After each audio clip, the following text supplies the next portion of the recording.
Hey,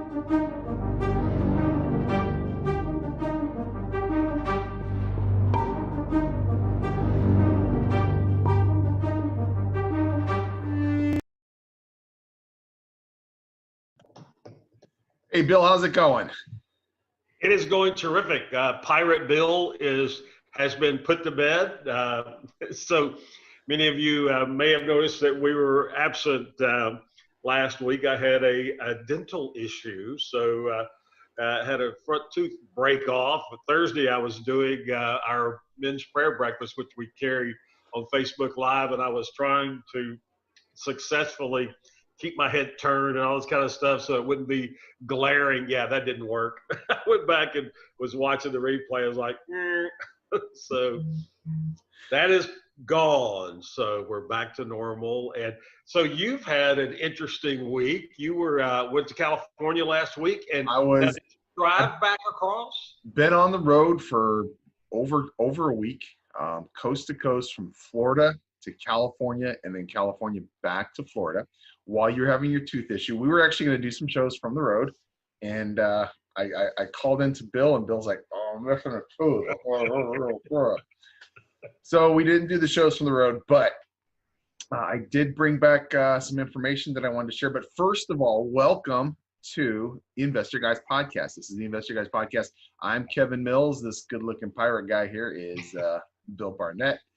And, no patch, no tooth, no eye patch. No tooth, no eye patch. And you know what? He put the eye patch on just so he matched with his tooth. That's right. That's right. So, but yeah, as Bill was saying, I drove from Florida, from the Atlantic coast all the way to California, the Pacific coast, and then back to Florida. And I went there by way of the 10. I did a little bypass through Austin. And I came back by way of I-40 and then dropped down through Memphis and Alabama and everything else. Along the way, I stopped and saw friends, business associates, and past students, pretty much all investors. And I'm gonna say that regardless of what is going on in our country with coronavirus quarantine and with race riots and everything else that's going on, America is in good shape. I mean, the real America, what's out there is healthy and strong. Investments are going strong, especially in real estate. People are doing what they are supposed to be doing. And it really breaks down to, and we know this already, there are those that do and those who just, they don't want to. Okay. The people who do, they're doing, and they're still keeping America going. They're still investing. They're still driving trucks. They're still farming. They're still going to work. They're still doing their jobs. And then there's the people who don't want to, who want those other people to support them and do what they're doing. If you are an investor and you want to go out there and you want to make the effort, there are plenty of great investments. Investors are doing great. And it made me proud to see what a lot of these people were doing.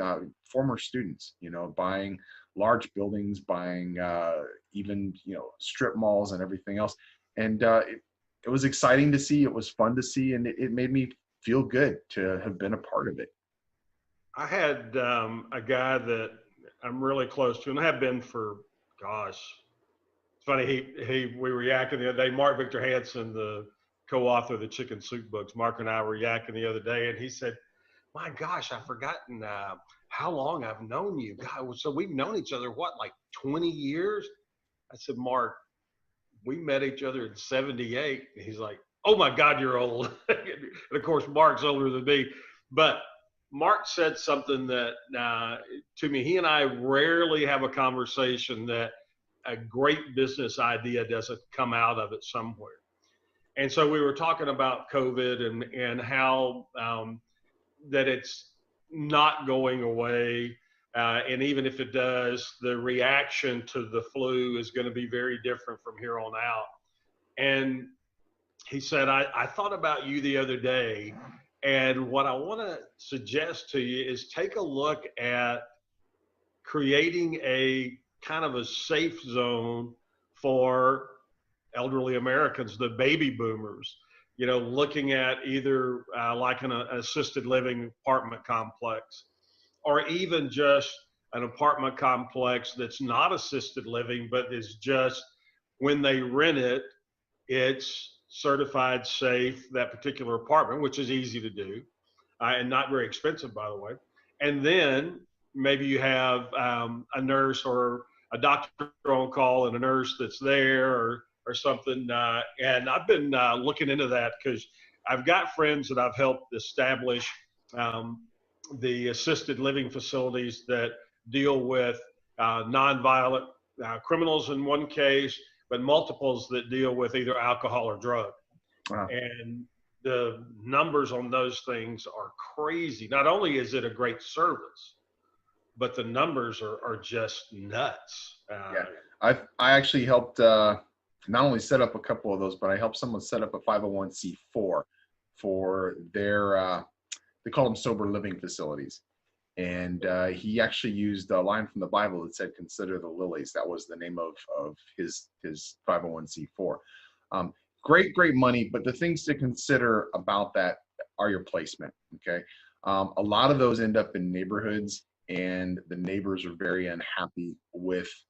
Are you able to hear me? Because I'm getting a notice here that says you're not hearing. No, you're good. Okay. You're good. A lot of times the neighbors are not happy with that extra traffic and those types of individuals and neighbors. Yep. So be selective with the neighborhoods that you put in there, because you don't want your neighbors to be your enemies. But yeah, great money. And there are investors, I've seen a lot lately, in fact, to your point, Bill, they focus on buying large homes and turning them into elderly care facilities or assisted living facilities for 55 plus, although most people, when they need it, are closer to their 80s. But what they do is they just get a couple of nurses, and they have people who can, for the most part, take care of themselves. They just need someone to help them, make their meals and get their laundry done, that type of thing. They do activities, and huge money in it. And a lot of insurance companies actually pay, and I know Medicare also pays for that assisted living. So it's definitely something to tap into. It's nothing I've done. I've heard about it. It would be something that would be interesting. I'd be down for checking it out, especially because in Florida, there's a huge need for it. So if you want to, maybe that's something we can look into more and figure out a couple. There's a Lisa Gibbons. I don't know if you remember that name or not. She was on Entertainment Tonight or something years ago. She's involved in a thing called Where to Put Moms. I know that's not correct, but something like that. Yeah, it was a Home for Mom or something like that. Home for Mom, yeah. I think that is it. Very good. So this could be a similar type thing, because the whole process would be about, here's a place that is safe and has the ability to have a little outlook, so that when this comes back, or when the next strain of whatever it is comes back, then you're kind of on top of that. And it's a place for healthy seniors. It's not a place so we're not talking about seniors that are sick already. We're talking about healthy seniors, to know that, okay, I got a pretty good shot here, because everybody here coming in is at least healthy when they come in, and the facility's in good shape. So it's an interesting concept. And beyond that, with the coronavirus and everything else, keep in mind the baby boomers are now in their 70s. The baby boomers is a huge population segment. And apart from them having a safe place to go, this is a huge profit center, because these individuals right now, builders, and I do a lot of building myself and development. Builders are building retirement communities left and right. If you have driven down the freeway anywhere, you have seen more 55 plus community signs all over. And that is because the baby boomers are now in that 70 to 70 plus segment, and they're going to be needing these types of facilities. So to get into this as an investor, this is a good opportunity. I like I said, I have not done enough of an investigation of it or been involved enough, but it is definitely something I will probably take up, and maybe we can do together, Bill. Yeah. And hey, if you guys have any information on this, drop Kevin and I an email at contact, or Kevin or Bill, either one, at investorguyspodcast.com, investorguyspodcast.com. Hey, Kev, it's break time. Yeah. Hang around with us. We'll come right back here with more Investor Guys Podcast. We're going to take a quick break. We'll be right back. See you in a second.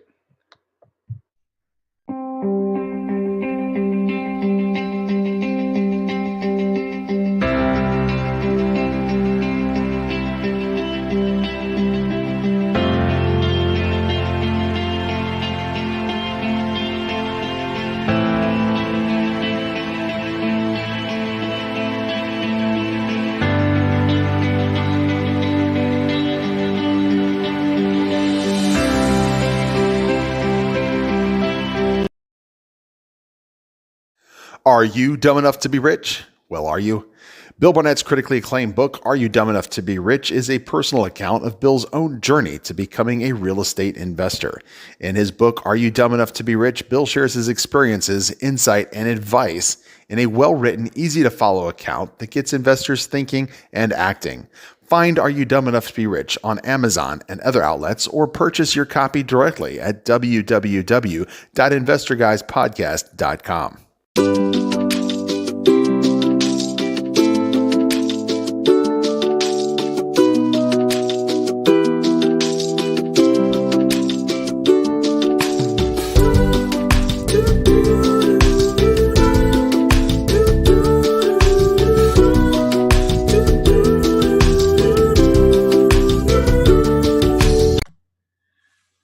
Welcome back, everybody. I'm Kevin Mills. This is Bill Barnett. And just before the break, we were talking about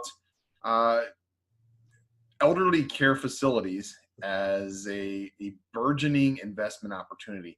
And not just because the baby boomer generation is getting to that age, but when we look at most of the coronavirus infections in places like New York came from care facilities. And that is because they were putting people right back into the care facility as soon as they had treated them while they were still contagious. Yeah, knowing they had it. Golly. These are people's parents and grandparents, that are being subjected to this. And if you were to do the right type of model for a care facility where you basically said, if an individual leaves, they're not coming back in until they've got that clean bill of health, until they are where they need to be 100%. And we are here to look out for your parent, for your grandparent, and to provide them with not only a safe environment, but, an environment that's going to enrich their lives, be able to have activities for them, music, visitors, a lot of times, and they'll bring in pets and things like that. Those types of things are going to make your parent or grandparents' lives much more valuable for them. And in their twilight years, that's something that you should really consider. And I think it's an excellent investment model, and it's something I'm going to look into. And I think I've got Bill on board with that as well. Yep. I've got a couple of, about 4 or 5 friends I can reach out to that are in the hospice care world. So they're in these type of facilities on a pretty regular basis, and find out, see if we can get some information from them. Sure we can. And the baby boomers it's the second largest age segment of the population. So, and I think it's anything after World War II up to 1970 or something. 1940s through the 1970s. Yeah. Yeah. So it is my generation. It is my generation as well. You know what? I think the baby boomers were the ones that were born as the men were coming back from World War II. So 1940s, 1950s. I think we're part of the Gen X, the flower children's children. Yeah, on the cusp. Still technically baby boomers, but on the cusp. On the cusp, yeah. I'm a good 20 years from World War II when I was conceived. So not quite that far, but anyway, close enough. Let's move on. So we're talking about the cross country trip and just the things that I'm seeing past students and fellow investors and everything else doing. they're not letting coronavirus slow them down. And the reason we get into investing is because it does a number of things. And I think we should really do a show, maybe our next one, on the lifestyle that you can expect when you are an investor. For me, I invest because it's in my heart, it's in my blood, it's in my soul. I love doing it. I can't imagine what else I would do except invest. I tried not teaching for a while, and I missed that, but I never ever stopped investing. From the time I started when I was in college until I'm no longer able to do it, I'll invest. But it provides you with a sense of security, even if it's just paying some of your bills when you're just getting started, paying some of the bills that your regular job isn't, to giving you extra peace of mind. At this point in my life, the thing that is most valuable to me from investing is being able to spend time with my family. I can just do whatever I want. I can decide that I want to go out and grab something to eat. I can hang out with my daughter all day. I can hang out with my wife. I did this cross-country trip. We drove from Florida to California. I did it with my oldest son. My oldest son brought a car out from California to here, and I did the cross-country trip back with him, hung out with him in California for a week. If I had a regular job, that would cut into a week of vacation time. Yeah. I wouldn't have been able to do that. If I had a regular job, I wouldn't be around to take my daughter to the pool in the afternoon and hang out with her. She's going to run errands with me today. I wouldn't be able to do that. I had to cram all that in after I was done with work. So to me, the most valuable thing about being a real estate investor has been the freedom and the flexibility to spend time with my family, to spend time with my friends. How about you, Bill? Well, it's the same thing. We all get in ultimately for the same reason. Initially, it's the draw of the cash that draws us, the moth to the flame.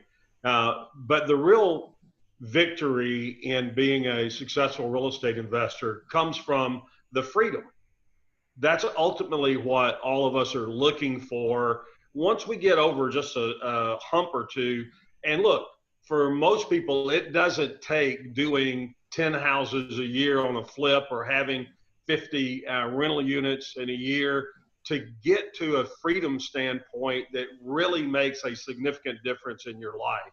If you're doing, in the first 6 months of your real estate investing, if you flip one property or you go out and buy 5 or 6 rental units in the first few months, that's going to have a significant impact on your income, which is directly related now to your freedom, so that you get to a point where you have a decision to make. Now, Kevin and I haven't talked about this, but now one of the things that I stress for my students, and I'm sure he's somewhere very close, if not the same, I tell my students, look, if you want to become full-time, and I'm not saying that you should or you shouldn't, but I'm saying you should be in a specific position when you decide to go full-time.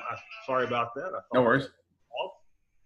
You should be in a specific financial position when you decide to go full-time. And here's that position. You should have saved up as much money from your real estate investing as you make at your job.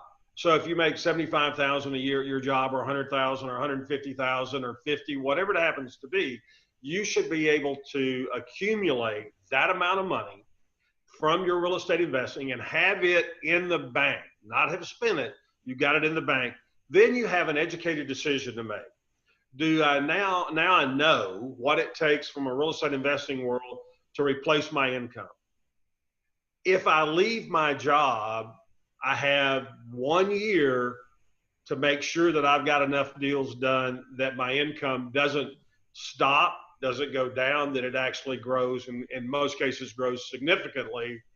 But you got to be in that right position first, or you put way too much stress on your family and too much stress, quite frankly, on your business if you jump out there and you leave your job unprepared. It is about freedom, but do it smartly. And you'd be surprised. One of the things I see, and other people even teaching real estate investing, they make it seem like it's difficult, and it honestly is not. I hear people talking about, oh, we've got these lists, or we've got this formula, or we've got this, or we've got that. honestly, the formula is the numbers. Know which numbers you need to run, because if you know which numbers you need to run and you run the actual numbers, then you can't go wrong. Okay. Yeah. If you do this by the numbers, you can't go wrong. That's the only formula you need to know. Okay. There's no magic, way to flip a house. There's no magic way to find, the right properties or anything else. Anybody who's telling you that, it's just a gimmick that they're using to try to get you to get their program. It is really not difficult. Once you understand real estate investing, it is not difficult at all. And if you are doing what any smart business person is doing, because remember, this is your business now. Okay. Yep. If you're reinvesting in your business, then your business is going to grow. I mean, it's just plain and simple. This is easier than pretty much any other business you can do. You could be in the restaurant business, you could be in the retail business, you could be anything else. You are going to be much more subjected to the economy than you are in real estate. Sure. But any business, you need to reinvest money into your business in order for it to grow. As long as you're reinvesting some of your profit, doesn't have to be all of it. Honestly, you want to put money in your pocket. You want to pay yourself. That's one of the things it's in Richest Man in Babylon. Pay yourself. Think and Grow Rich. It's in all of the great. I'm trying to think of all the different things it's in, but Richest Man in Babylon is probably the first one that came out where they say pay yourself. Pay yourself without a doubt, and then have a budget that you're going to put back into your real estate investing. And as long as you are putting money back into your real estate investing, your investing is going to grow, and that means your returns are going to grow. And it's going to be to a point where it really it's not at all difficult. I can spend a couple hours on the computer every week and acquire 10 plus properties in a week, easy, because I've got that income coming in where I can get another 10 properties without having to worry about a loan or without having to worry about anything else, because I have grown and grown and grown by reinvesting money into my portfolio. So it now pays for itself to keep growing. Yep. We're going to take a quick break here. We'll be right back with more Investor Guys podcast. Hang around. Thanks for being with us. We'll see you on the other side.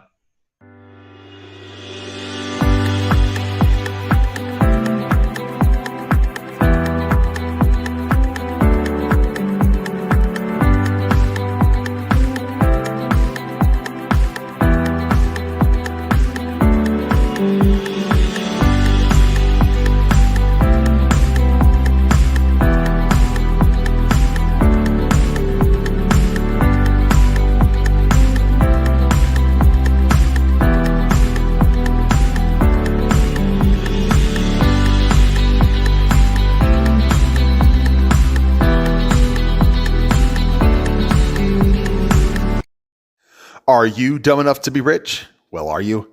Bill Barnett's critically acclaimed book, Are You Dumb Enough to Be Rich?, is a personal account of Bill's own journey to becoming a real estate investor. In his book, Are You Dumb Enough to Be Rich?, Bill shares his experiences, insight, and advice in a well-written, easy-to-follow account that gets investors thinking and acting. Find Are You Dumb Enough to Be Rich on Amazon and other outlets, or purchase your copy directly at www.investorguyspodcast.com.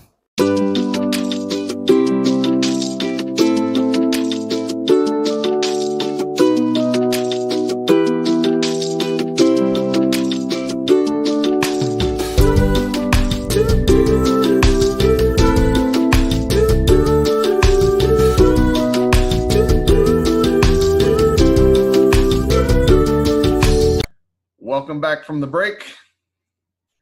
So welcome back to Investor Guys podcast. What Kevin and I were yakking about in the last segment, we want to carry over, which is, I hadn't mentioned this yet, but what we really were talking about was the snowball. So you're pushing this investment vehicle, which is real estate investing. You're pushing it up the hill until you get some momentum going.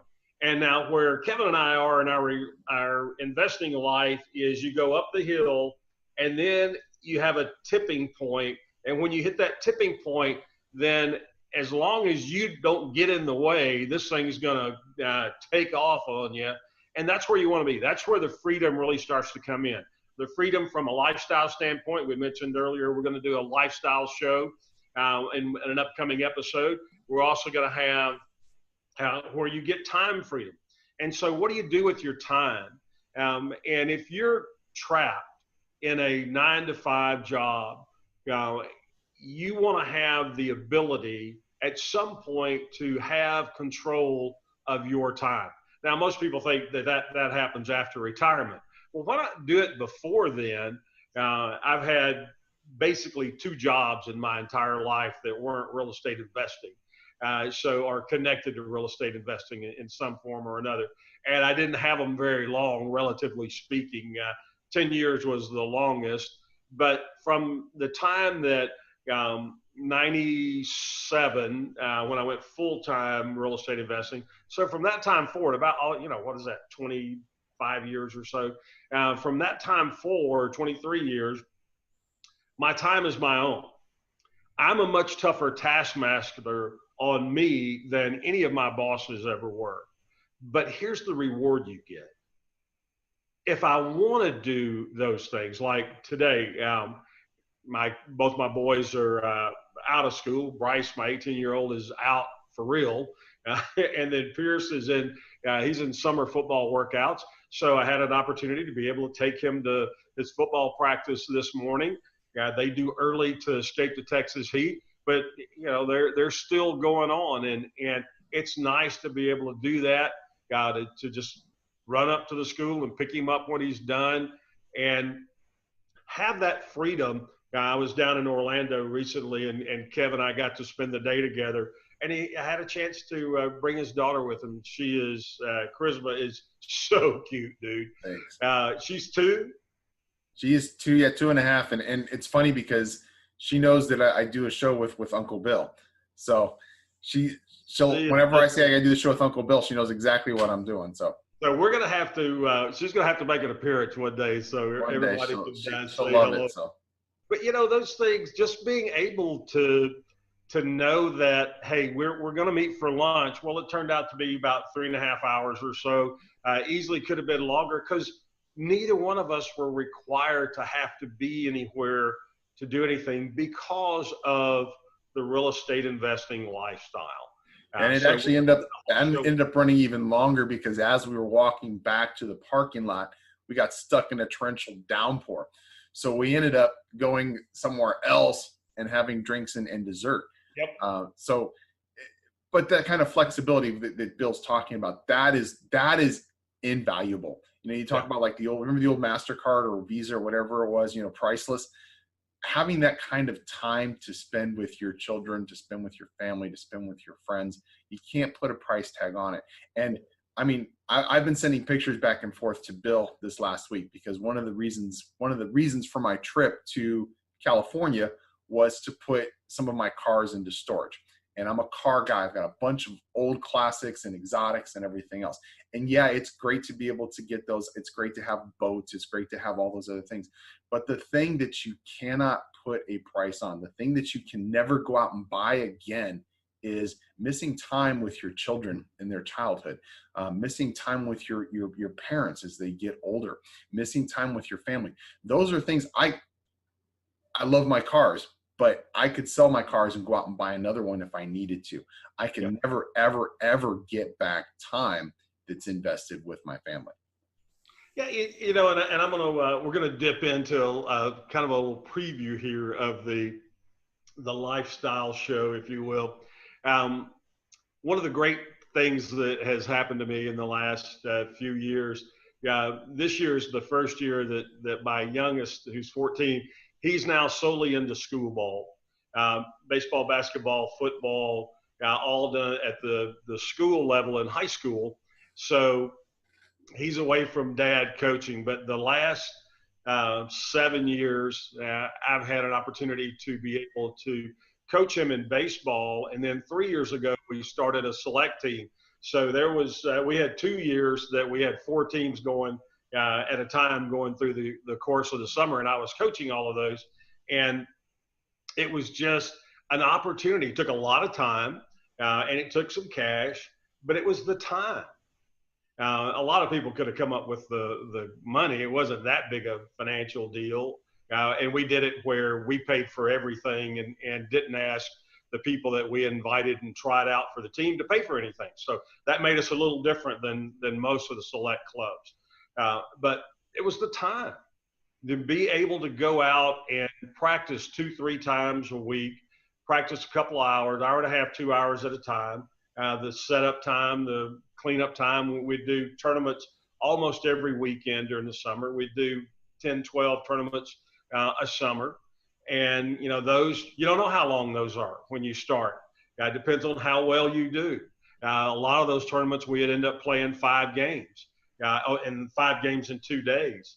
And so you just, those things are just incredible relationship building and memories that he and I'll have from forever. He's outgrown that now, and he's got his high school coaches. But, what a great, great fun time. And consider the return on the investment, okay? Not only was it amazing for Bill to do, but it is a memory that his son is going to have, and his son is going to be much more better adjusted and going to have a much greater personality and developed everything because he was able to spend more time with his dad. Same thing with my daughter. We're going back and forth. My wife and I were talking about homeschool versus sending her off to school.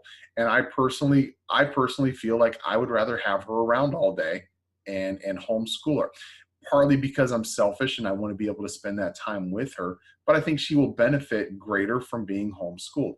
If I had to go and work a regular 9-to-5 job, that wouldn't be an option. That wouldn't be a conversation that we're even having. I think she'll benefit from it because who's going to give her as much attention as her parents? And I'm going to benefit from it because I get to spend more time with my daughter. She's not off at school all day long.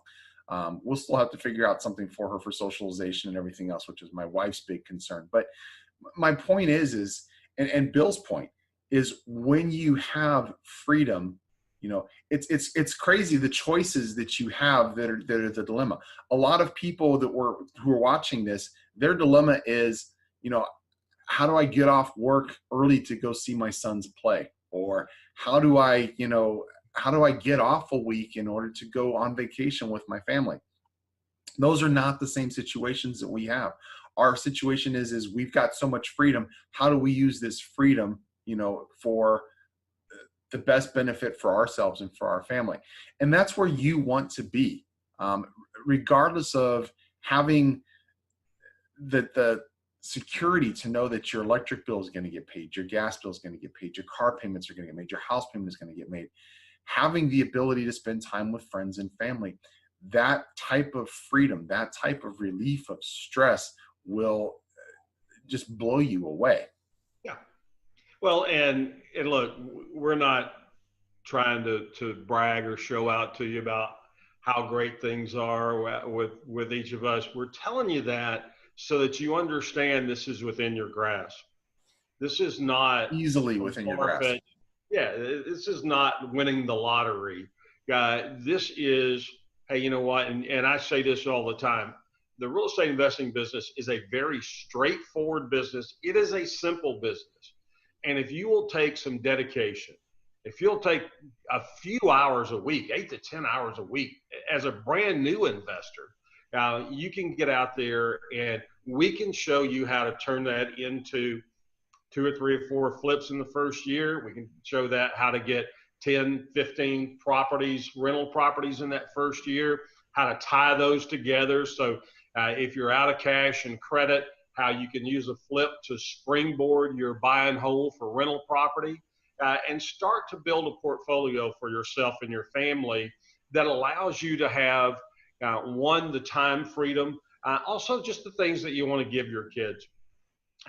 You buy the house that you want to have, and you can send your kids, both my kids, all 3 of my kids, but my oldest, we started going to private school when he was getting into high school. The other 2, the 2 younger ones, have never known anything but private Christian education. And when you look at what's going on in the world of education right now and the colleges, I'm very thankful that they have a grounded, good, high quality education. They work their rump off. And I like that. because I talk to kids and I talk to parents that kids go to public school and they're like, yeah, it's babysitting. Well, it's an option that became available because of real estate and because of learning that building an income producing skill that increases your net worth. So we're going to spend some more time. We're way over. Sorry about that. And when we do the lifestyle show, we'll talk about the cars and we'll talk about the boats and the houses and everything else. But yeah, the most important thing really is the freedom and the family and just things that you cannot put a dollar amount on. And good show, Bill. And I'm glad you got your tooth back. Yeah, me too. Hey, thanks everybody for being with us here. I'll do this again. Thank you for joining us. If you have any questions or comments or anything else, please contact at investorguyspodcast.com or Bill or Kevin at investorguyspodcast.com. And we will see you again soon.